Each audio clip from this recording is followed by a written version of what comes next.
Para Satguru, para guru sejati melakukan segalanya tanpa mengharapkan pujian. Mereka adalah pahlawan sejati. Yang palsu tidak melakukan apa-apa, namun berpura-pura sebagai pahlawan. Mereka adalah penipu. Waspadalah terhadap mereka. Jauhilah mereka supaya kau tidak menjadi seperti mereka. Om Sai Ram. Beda antara guru, Satguru, dan yang disebut oleh Baba Pseudo Guru. Itulah perbedaannya. Dalam Tao Te Ching, Lao Tse mengatakan bahwa seorang pemimpin sejati, bukan guru ya, masih pemimpin aja.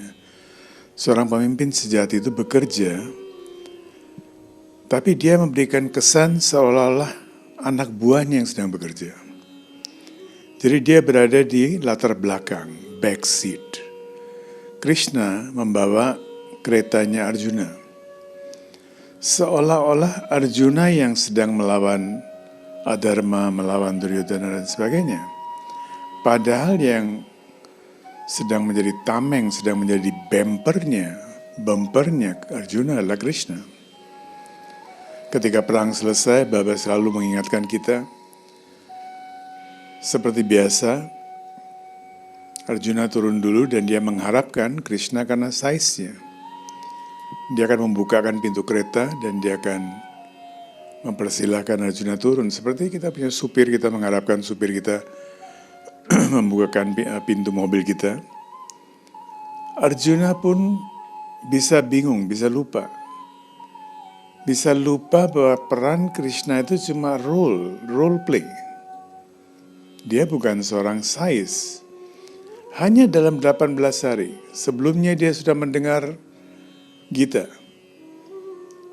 Dalam 17-18 hari, dia itu lupa bahwa dia adalah Gita Acharya, dia mengajarkan saya prinsip-prinsip kehidupan yang begitu lofty, begitu tinggi. Dan sekarang dia berperan sebagai sais, lupa dia. Dia mengharapkan Krishna turun. Kali itu Krishna juga kekeh, nggak mau turun. Ketika dia melihat Arjuna tidak mau turun, dia bilang, Arjuna kau turun. Begitu Arjuna turun, kereta itu meledak. Dan Krishna baru menjelaskan bahwa kereta ini seharusnya sudah meledak 2-3 hari setelah perang dimulai. Oleh panahnya, oleh senjata-senjatanya Bhishma dan Drona. Yang melindungi kamu itu adalah di atas. Tetap juga, dia tidak mengatakan saya yang melindungi. Dia mengatakan di atas kamu itu siapa? Ada bendera. Dan di bendera itu ada Hanuman. Dia mengatakan Hanuman yang melindungi kamu. Hanuman adalah devotee-nya Rama. Jadi ketika seorang guru bekerja, dia tidak memberi kesan sama sekali bahwa dia yang sedang bekerja. Kenapa bisa demikian? Kenapa kita nggak bisa melakukan seperti itu? Kita bekerja sedikit aja, sudah merasa bela-belain ashram ini itu. Sang guru tidak mengharapkan pujian, cacian ya. Bodhidharma mengatakan, kalau kamu sedang dicaci maki, itu adalah baik. Setidaknya ego kamu akan selalu berada di bawah. Nah, ini yang membedakan seorang guru sejati, seorang Satguru dari guru abal-abal. Kenapa dia bisa melakukan hal itu? Karena dia dalam oneness consciousness, dalam kesadaran oneness dengan alam semesta. Kalau saya berada dalam kesadaran itu, siapapun yang bekerja, sesungguhnya saya bekerja. Soham Atma, Shiva Paramatma. Jadi nggak usah menonjolkan namanya. Siapapun yang bekerja adalah dia yang bekerja, Idana Mama. Dia yang bekerja. Ini yang kita harus selalu ingat, dan kita harus menerima cacian, pujian, makian dengan kesadaran seperti itu. Kita setiap kali makan Brahma Arpanam Brahma Wir Brahma Gnau Brahmanautam. Yang makan adalah Brahman, yang pekerjaan makan itu, the very act of eating is Brahman. Makanan itu adalah Brahman. Setiap hari kita mengucapkannya. Tapi ketika dicaci maki, what happens? Bukan Brahman. Ini adalah orang kurang ajar, ini begini, begitu. Having said that, Baba juga mengatakan, kamu harus menjauhi mereka. Mereka juga Brahman. Seorang penjahat pun Brahman. But you can put a pagar. Harus ada pagar, harus ada fencing supaya binatang-binatang liar itu tidak merusak tanamanmu. Gak usah membenci mereka, tapi kita punya right to defend ourselves. Kita punya kewajiban, bukan cuma right, bukan cuma hak, tapi kewajiban kita untuk defend. Kalau dia Brahman, aku juga Brahman, aku Brahman ini sedang berada dalam badan ini. I have to defend this. Banyak sekali orang yang suka bingung. Hari ini pun saya mendapatkan message. Dan kejadian seperti ini bisa terjadi dalam setiap keluarga. Mahatma Gandhi pun mengalami hal yang sama.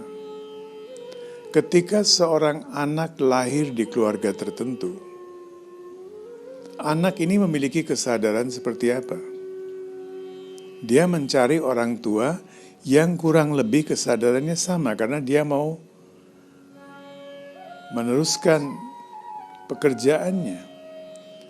Tapi ketika anak ini atau orang tuanya, bisa dua-duanya, melepaskan kesadaran rendah, dia bertemu dengan seorang guru atau apa, kesadarannya mulai meningkat, ada kemungkinan yang sering terjadi, bahwa anak bisa tidak selaras dengan orang tua. Karena orang tuanya, waktu dia pilih orang tuanya seperti itu. Sekarang anak sedang kesadarannya meningkat, nggak match. Atau sebaliknya, orang tuanya meningkat kesadarannya, dia mengharapkan anaknya berubah, tapi anaknya nggak mau berubah karena dia memilih orang tua yang dulu, bukan yang sekarang.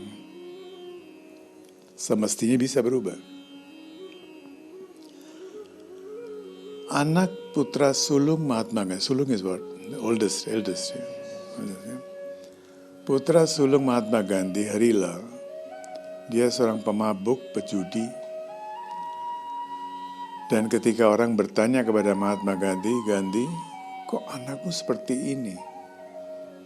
Dia bilang, dulu saya tidak seperti sekarang ini. Jadi saya bisa menarik anak yang bersifat kurang lebih seperti saya.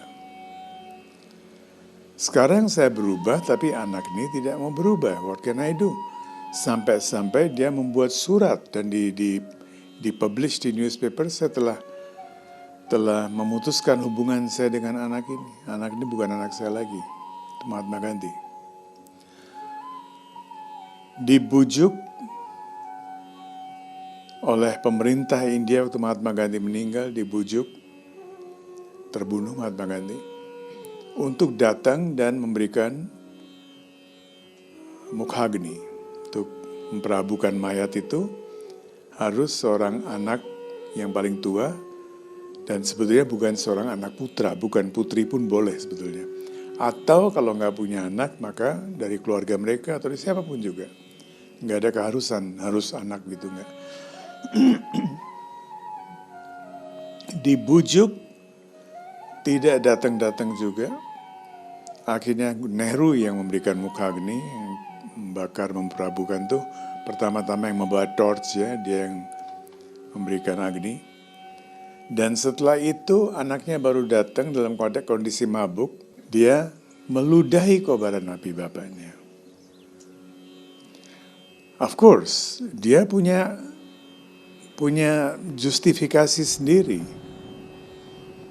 Kalau dia mencari seorang tua yang kurang lebih seperti itu, dia mengharapkan bahwa dia bisa melanjutkan perjalanannya dengan cara materialis.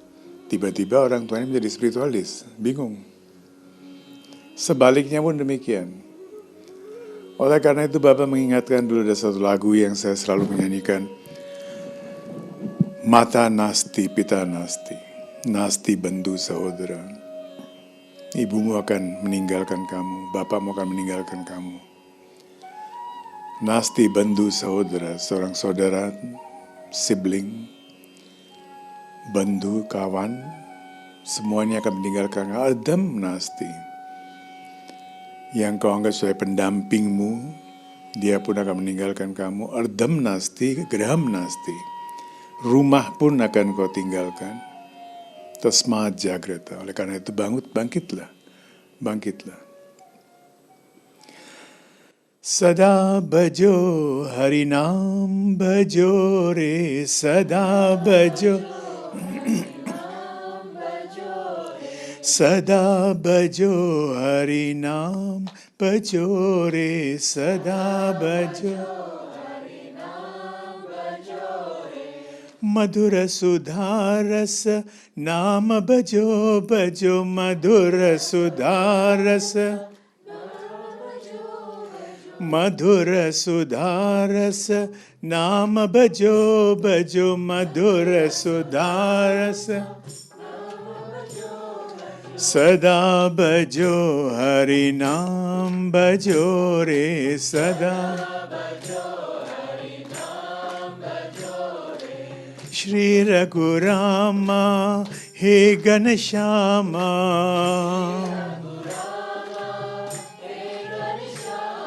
Shri Raghurama, He Ganeshama.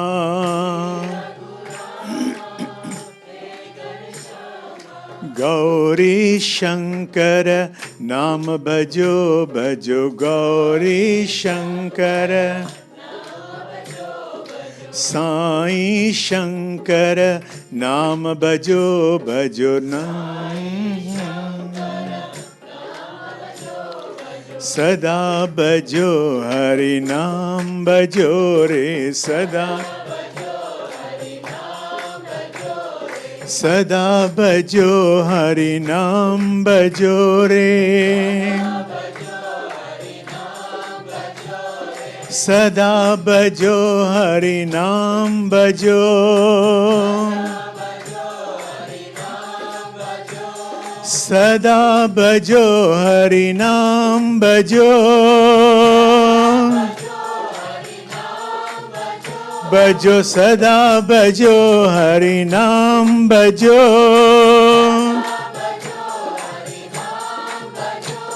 Sada bajo Harinam Bajore. Minggu lalu saya agak lupa bercerita tentang, saya lagi dengar klipnya lagi. Ketika dalam interview room itu, beliau tanya kepada orang-orang Amerika di dalam interview itu, what is the meaning of sai? Maka ada yang menjawab bahwa itu adalah Sa is Satya and I is mother, true mother. Terus Bapak bilang, ya itu juga, tapi there's another meaning of Sai. Jadi, dia mengatakan S stand for spiritual, A stand for awareness, and I stand for individual. So the spiritual awareness of individual. Kemudian beliau menjelaskan bahwa ketika kalian berada di interview room ini, I am concerned with your individual progress. Ya, ketika saya berada di depan, lagi memberikan ceramah di depan, jangan diskurs di depan, I pose myself as Lokanath for public. Jadi ajaran beliau yang di publik dan kadang-kadang di interview room itu bisa beda. Individual is something else, public is something else. So this is how we should accept our master, our guru, our sai, our swami, bahwa demi progres kita, dia akan berperan sebagai apapun juga. Dan demi publik dia perannya akan beda. Terima kasih, Saira.